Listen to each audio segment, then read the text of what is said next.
আপনারা যারা দেশের ভিতরে আছেন, আপনাদেরকে আপনাদের অবস্থান থেকে প্রস্তুত দিতে হবে। আমরা অতি শীঘ্র আন্দোলনের ডাক দিচ্ছি এবং এই আন্দোলন সেই আন্দোলন হবে যেই আন্দোলনে নারী, পুরুষ, যুবক, তরুণ সকলে পার্টিসিপেট করতে পারবেন। আজকে সেই আন্দোলনে সম্ভব হবে একমাত্র সেই দেশটিকে গড়ে তোলা, যেই দেশের আকাঙ্ক্ষা, যেই দেশের স্বপ্ন, যেই দেশের চেতনা আমার যুব সমাজের, আমার তরুণ ভাই বোনদের মনে চেতনায় যেই বাংলাদেশকে তারা কল্পনা করে।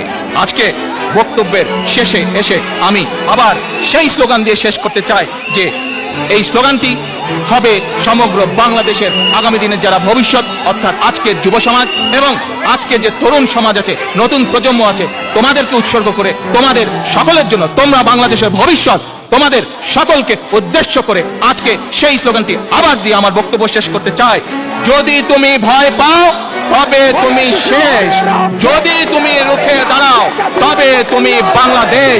আপনারা সকলে যে যার অবস্থান থেকে আপনাদের প্রস্তুতি গ্রহণ করুন, সেটি গ্রাম, ইউনিয়ন, ওয়ার্ড, জেলা, থানা, পৌরসভা সকল পর্যায় থেকে।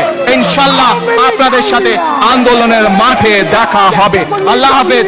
বাংলাদেশ জিন্দাবাদ।